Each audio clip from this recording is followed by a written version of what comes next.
제가 다른 부분들과 연결성이 있어야 될 것 같아서 어떻게 접근을 할까 좀 고민을 하는데, 우선은 2009년에 있었던 아이라프 시전 기획 의도와 진행 과정을 설명드리고, 중조선적 미술에 대해서 좀 알아보고, 그리고 제외 공부에 대한 연구가 어떤 가치를 지니는지에 대해서 말씀드리면서 제 강의를 마무리하도록 하겠습니다. 중국이나 미국의 경우에는 소수 집단의 어떤 민족 정체성을 소수 집단의 어떤 그런 한민족의 정체성을 인정하고 보완하는 쪽으로 정책을 펴었다면, 독립국가 연합이나 아니면 일본 같은 경우는 적성국가, 피식민지 국가의 국민이라는 어떤 편견과 차별이 존재하는 그런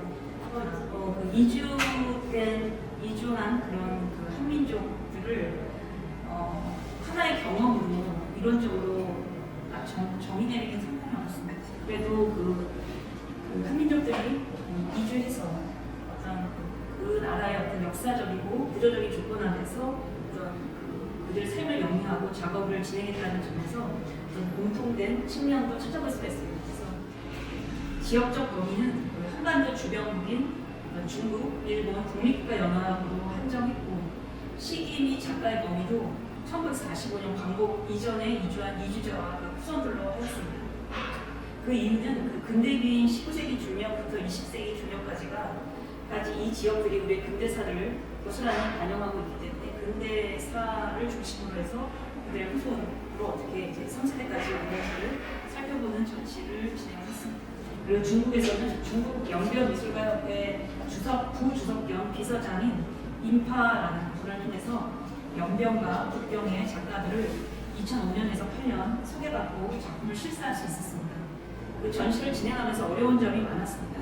대부분의 국가들이 공산주의 국가이거나 공산주의 국가였고, 과거에 우즈베키스탄, 카자흐스탄 같은 경우 소련 연방이었고, 나중에 독립했지만, 그리고 국가보안법과 접촉되는 경우들이 있었습니다. 그래서 상당히 좀 조심조심 혹시 미술관에 누가 되지 않을까 마음 조림했었습니다. 중국 조선족의 역사에 대해서는 19세기 말부터 1945년 해방 전까지 만주로의 한인 이주가 있었습니다. 그래서 초기 이주는 경제적으로 이제 생활이 공공해서 탈출을 목적으로 해서 한 경우였고요. 1910년부터는 일제 대한제국 강점 이후에 일본 제국주의의 착취로부터 벗어나기 위해서 또 독립운동을 하기 위해서 정치적 망명이 이루어졌습니다. 그 수가 급속히 증가했었고, 1932년에는 일제가 만주국을 세우면서 한인들을 효용같이 농사를 잘 짓는 한인들을 그렇게 쓰기 위해서 집단 이주, 개인 이주가 혼합된 형태로 만주로의 이주가 있었습니다. 1950년대에 중국이 소련하고 중소5부 동맹 상호 원조조약이라는 걸 체결해서 소련식 사회주의 리얼리즘이 중국에 들어오고, 그래서 조선적 미술도 중국 정부가 얘기하는 백화제강, 백화증명이라고 하는 사상이 유형하는 소수민족을 인정하는 그러한 문예 방식 하에서 민족적 전통을 계승하고 타 민족의 우수한 것을 받아들이는, 그래서 조선족 미술의 경향을 점차 발전시키게 됩니다. 그래서 조선족임을 드러낼 수 있는 소재를 사용하거나 아니면 조선족도 소수민족의 일원으로서 중국 사회주의 건설에 적극적으로 참여해야 한다는 것을 작품을 통해서 제시하고 있는 작품들이 많습니다. 조선족은 1906년에 만주의 최초의 민족 교육기관인 서전서술을 설립하는 등 신학문, 반일 교육을 제청한 한일 운동을 그곳에서 펼쳤습니다. 그리고 1919년에 오사 신문학 운동이라고 베이징에서 학생들의 항일 투쟁 같은 것들이 일어나서 서방을 배우고자 하는 열기들이 상당히 강했습니다. 그래서 당시 지식인들을 나라를 구하는 길은 서구의 신학문을 빨리 받아들여서, 그래서 외국에서 유학을 돌아온 후에 이런 사람들은 모두 서양화를 어떤 표현 매체로서 삼았습니다. 그래서 이때부터 중국 조선족 미술에는 서양 미술의 영향이 나타나기 시작했고, 중국 조선족 화단의 전반을 좌지우지하게 되는 것이지, 서양화가 그렇게 이제 유학 온 조선족 미술가들에 의해서 도입이 되게 됩니다. 그리고 이제 1949년에 중화인민공화국이 수립되면서 그냥 소수 민족 그냥 이주된 사람들로 있다가 조선족이 중국 국민으로서 인정을 받게 됩니다. 이로 인해서 이제 민족 자치가 강조되고 조선족 미술은 이제 발전 단계에 접어들게 됩니다. 그래서 1950년에 연변 사범학교에서 예능사범 미술관 학생들을 모집하게 되고, 조선족에게 전문적인 미술 교육 인재 양성의 첫 출발이 이제 되게 됩니다. 52년에 연변 조선족 자치구가 성립되었고 이를 기념해서 이제 연변 제1차 미술 전람회가 열리기로 했습니다.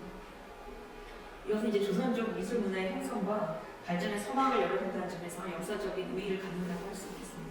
결론적으로 이제 말씀을 드리면 그 다양한 작가와 작품들을 접하면서 생각하게 되었던 지점은 과연 민족의 정체성이란 있는가라는 부분입니다. 우리가 이제 이주된 한민족의 작품들을 살펴본다고 하면 당연히 작품 내에서의 어떤 정체성, 한민족의 정체성이 무엇일까라는 답을 찾을 거라고 생각을 하면서 많은 분들이 생각을 하는데요.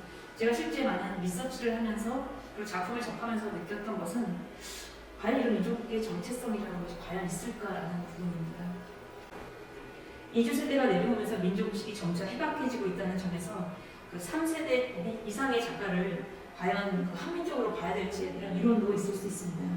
그것은 민족이란 언어, 지역, 경제 생활 및 문화의 공통성이라는 어떤 심리 상태의 공통성을 기초로 해 역사적으로 구성된 견고한 공동체라는 정의에서처럼 어떤 문화를 정적인 고정 개념으로 받아들여 그 민족 구성원에게 자격 조건을 부여하기 때문입니다. 오늘날 인구의 전 세계적인 이동이 가속화되고 보편화되면서 민족 그리고 정체성에 대한 본질주의적 관념에 대한 의문을 던지는 디아스포라 운동이 대두되고 있습니다. 즉 고향에 대한 향수나 회귀보다는 이산의 과정 자체에서 생산되는 새로운 의미와 그로 인한 어떤 다양성을 긍정적으로 보는 경향이 대두되고 있습니다. 그래서 지금 현재 느끼고 있는 이러한 부분들을 다 포함해서 좀 열린 상태의 민족의 개념을 봐야 되지 않나라는 경향이 대두되고 있습니다. 그 연구 방향으로 남한 중심의 미술사가 아닌 그 한반도의 미술사가 다뤄져야 한다는 입장에서 디아스포라 미술의 연구가 향후 중요한 쟁점이 될 수가 있습니다. 변호령이 북한 미술에 끼친 영향뿐만 아니라 월북한 제1작가들의 역할, 역량관계도 살펴볼 수 있을 것입니다. 그리고 외국인의 신분으로 살고 있는 제1한인들의 특수한 상황 때문에 남북한 정치 상황에 밀접한 영향을 받는 제1미술의 경우 어떤 역사와 예술가의 맥락을 비교적 잘 살펴볼 수 있으며 때로 남한의 미술, 북한의 미술, 일본의 미술을 반영하는 복잡한 구도에 놓여 있기도 합니다. 이를 위해서 그런 언어와 문화의 역사를 공유하고 있는 지역 전문가의 네트워크를 통한 심층적인 디아스포라 연구는 한국 미술사의 확장에 중요한 역할을 할 수 있을 거라 여겨집니다.